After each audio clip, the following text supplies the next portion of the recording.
For 45 years, I gave my heart to other people's pain.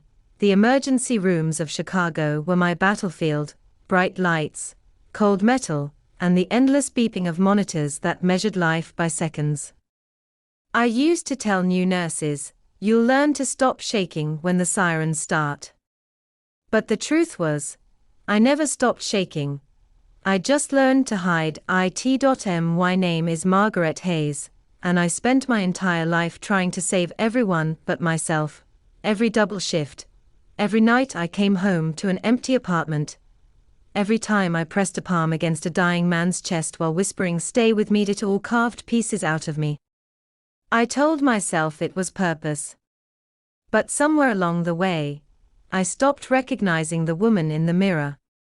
The gray hair, the tired eyes, they weren't signs of age. They were receipts for years I'd spent serving a world that never slowed down. So, when I turned 68, I promised myself one thing: silence. Not the sterile hush of a hospital corridor, but real silence, the kind you can feel in your bones. I wanted a place where I could finally breathe, without the weight of someone else's suffering pressing on my chest. I found that dream high in the Appalachian Mountains, a tiny log cabin surrounded by 10 acres of untouched forest. The realtor, a cheerful man named Thomas, handed me the keys with a grin. "Congratulations, Ms. Margaret. No neighbors for miles. You've got yourself a little heaven." I smiled, but inside, I wanted to cry. Not because I was sad, because I was free. Driving up that mountain road, I watched my phone signal disappear bar by bar. 5, 4, 3, 2, gone. For the first time in decades, no one could reach me. No one needed me. The air grew colder, cleaner, kinder. When I finally saw the cabin, tucked between the trees with smoke rising from its stone chimney, I stopped the car, and just stood there, letting the quiet wrap around me. I cried right there beside my car. 45 years of noise and need poured out of me until all that was left was stillness. The first weeks were heaven. I woke at dawn to the sound of birds instead of sirens. I brewed tea on the old stove, sat on the deck, and watched sunlight spill over the valley. Some mornings, deer wandered through the mist. I whispered, "Good morning," to them like they were old friends. In the afternoons, I hiked the hills, learning the names of wildflowers I'd only seen in books. At night, I sat by the fire, a blanket around my shoulders, and read until the flames blurred into dreams. I had never felt so alive. So undeservingly happy. Sometimes, though, when the wind rattled the windows, I'd remember the lives I couldn't save. The faces that never left me. And yet, in the stillness of the woods, even those ghosts seemed to forgive me. But peace, I've learned, is fragile. It was late autumn when my phone buzzed, an unfamiliar sound after weeks of silence. I had climbed the nearby hill, the only spot where a weak signal existed. My daughter, Sophia, was calling. "Mom, thank God you picked up," she said, her voice trembling. "We have a crisis." My heart dropped. What happened? Is everyone okay? James's parents, Harold and Beatrice, they're losing their house. Foreclosure. Dad's old company investments went bad. They have nowhere to go. I frowned, clutching the phone tighter. Oh, sweetheart, that's terrible. But what can I do? There was a pause, heavy and sharp. We were thinking, maybe they could stay at your cabin. Just for a little while. The words hit me like a cold wind. Sophia, this place is tiny. There's no hospital, no internet, no neighbors. It's not fit for them. Mom, please, she said, her tone shifting from pleading to insistent. They are family. James already packed their things. They'll be there next week. I blinked at the horizon, stunned. Next week? You didn't even ask, Mom, she interrupted, her voice rising with guilt and frustration. You spent your life helping strangers. How can you turn your back on family? I thought compassion was who you were. Then the line went dead. I stood on that hill for a long time, my hand frozen around the phone. The silence that had once comforted me now felt heavy, almost cruel. By the time I walked back down the path, my chest ached as though something precious had cracked inside me. That night, I couldn't sleep. I sat by the fire, staring into the flames, whispering to the walls. I gave them everything. Just once, I wanted something to be mine. When I closed my eyes, I saw the hospital again, white lights, chaos, hands reaching for me, voices shouting for help. It was as if the past refused to let me rest, even here. The next morning, the phone rang again. James. His voice was cool, detached. Just confirming, Thursday, we'll arrive in the afternoon. Movers come Wednesday. James, I need to explain, this isn't a place for, he cut me off. If it's a problem, Margaret, you could always go back to Chicago. Your condo's still on the market. My heart sank. It wasn't just desperation, it was calculation. My dream, the one thing I had earned with decades of sacrifice, was now an opportunity to them. When the call ended, I sat on the floor and cried, not from anger, but from betrayal. I thought I'd raised a daughter who understood love didn't mean surrender. I thought I'd earned the right to peace, but maybe peace, like youth, is something the world never lets you keep. By the third night, exhaustion turned to resolve. I opened my old nurse's notebook, the same one I used to record patient notes, and began to plan. Years of discipline, observation, and care now turned inward. For once, I would protect my life, my peace, my home. I drove into town the next morning, the mountain roads slick with dew. The local diner smelled of coffee and old wood. There, I met Elena, a retired lawyer and an old friend from my hospital days. Over steaming cups of tea, I told her everything. You own the property outright, she said gently. No one can force you to leave. But you must stay strong, Margaret. They'll test your kindness. I nodded, my eyes stinging. Kindness is all I've ever had. Then maybe it's time, she said, you learn to be kind to yourself. That evening, back at the cabin, I watched the sunset bleed across the sky and made a quiet promise. They might take my peace for a night, a week, a month, but I would not let them take my dream. As the forest darkened around me, the stillness felt different, no longer soft, but strong. A silence that stood its ground, and for the first time in my life, I wasn't afraid of fighting for myself. The morning they arrived, the mountains seemed quieter than usual, like the forest itself was holding its breath. I stood on the porch with a forced smile, watching the silver sedan crawl up the gravel path. The tires crunched against the stones, breaking the stillness I had come to love. I wanted to run back inside, to hide in my room, but instead I stood tall. Years of nursing had taught me how to smile through exhaustion, through fear, through heartbreak. Sophia stepped out first, her face bright with forced cheer. Mom, she said, arms open, her hug warm but rushed. Behind her came James, stiff, polite, carrying authority in every step. Then his parents followed. Harold, bent and grey, his eyes clouded with shame. Beatrice, elegant but sharp, her lips pressed thin as she surveyed my small cabin like an unwanted motel. Thank you for taking us in, Harold said quietly.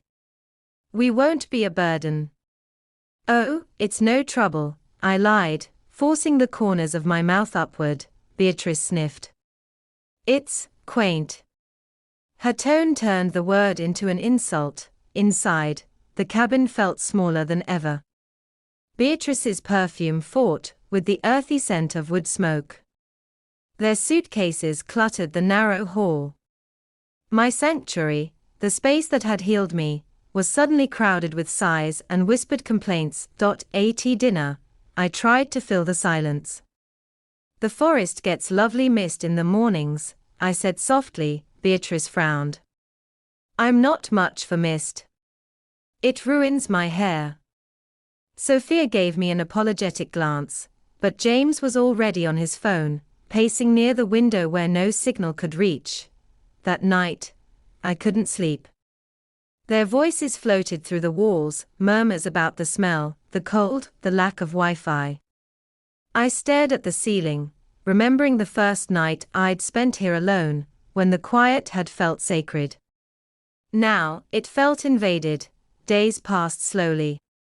They complained about the water being too metallic, the heater too weak, the food too plain. Beatrice refused to go outside after spotting a harmless garter snake near the porch. Harold mostly sat in silence, lost in thought. James, meanwhile, began measuring things: corners of the cabin, the storage shed, the deck railings. I watched him from the doorway one afternoon. Planning something? I asked lightly. Just curious, he said, not looking up. This land could use some improvements. Maybe a bigger house eventually. The words struck like a knife. My throat went dry. It's not for sale, I said quietly. He smiled thinly. Of course not. That night, I cried. Not the loud, heaving kind of crying, but the quiet kind that burns behind your eyes. I had worked my entire life for this peace, and now it was slipping through my fingers, again, because I couldn't say no to people I loved. But I had made myself a promise, and I meant to keep it. The next morning, I woke before dawn and walked the property, letting the chill air clear my mind. The forest was still mine, the earth under my feet, the whisper of the wind through the trees. Standing there, I realized something powerful. I had spent decades healing others. Maybe now, I needed to teach others how to heal themselves. I changed my approach. I stopped defending my peace with bitterness. I began protecting it with quiet strength. When Beatrice complained about the cold, I smiled. You'll get used to it. Mountain air builds character. When James demanded stronger Wi-Fi, I said gently, you came here to slow down, didn't you? The world can wait. When Sophia fretted that I was lonely, I took her hand. Lonely and peaceful aren't the same thing, sweetheart. Something began to shift after that. The sharp edges softened. Harold started helping me chop wood in the mornings. He worked in silence, but there was gratitude in his eyes. Beatrice spent afternoons by the window, quietly sketching the view. Even James seemed less tense, sitting outside one evening, watching the sky blaze orange with sunset. But I knew this peace couldn't last. They were visitors here, not dwellers. The forest had a way of revealing who belonged, and who didn't. The breaking point came one stormy night. Rain pounded the roof, thunder shaking the mountains. The power flickered and died. Beatrice panicked, clutching her chest. James barked orders, searching for candles. I moved calmly through the dark, lighting lanterns one by one, the same way I used to move through emergency rooms when chaos struck. When I placed a lantern on the table, the light fell across their frightened faces. See? I said softly. Nothing to fear. Just nature reminding us who's in charge. Something changed in their eyes then. For the first time, they saw me not as a frail old woman, but as someone strong. Someone rooted. By morning, the storm had passed. They began packing. No arguments, no discussions. Just quiet understanding. Sophia hugged me long and hard. "Mom, I'm sorry," she whispered. "We shouldn't have pushed this on you. You deserve peace." James nodded, humbled. "We'll figure things out in Chicago. I'll get work again." Beatrice looked around the cabin once more, her voice soft for the first time. "It's beautiful here. I see why you love it." When their car disappeared down the road, I felt a strange mix of sadness and relief. I loved them deeply, but I needed them to go. I needed to remember who I was when no one else's needs filled the air. For the first time in weeks, I walked back into my cabin, closed the door, and exhaled. The silence returned, not empty, but whole. I brewed myself a cup of tea, sat by the fire, and let the warmth seep into my bones. A few days later, I drove to town. At the post office, a letter waited from Elena, my lawyer friend. Inside were documents securing my property, my will, and my rights. She'd written a note: "Peace is precious, Margaret. Protect it fiercely." I smiled, slipping the papers safely into my bag. Weeks turned into months. The forest changed colors, green to gold, gold to gray. My heart, once bruised by disappointment, began to heal again. I learned to listen to the rain without remembering hospital tears. I planted flowers by the porch. I painted the deck a fresh shade of cedar brown. One afternoon, my phone buzzed when I climbed the hill. Sophia's name flashed on the screen. "Mom," she said, "I just wanted to tell you, things are better. James found a consulting job. His parents are in a nice assisted living place.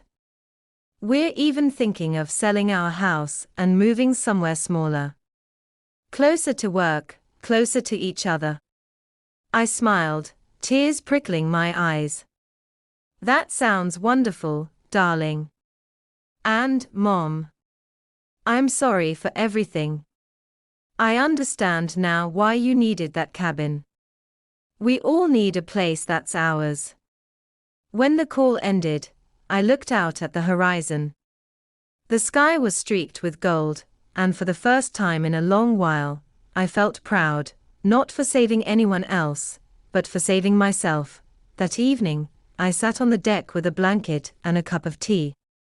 The forest whispered softly around me, like it was singing a lullaby meant only for me, and I realized something simple, something powerful: peace isn't selfish. It's sacred. You can love your family, forgive their mistakes, and still protect your own happiness. For 45 years, I gave everything I had to others. Now, for whatever years remain, I will give something to myself: quiet mornings, honest laughter, a heart finally at rest.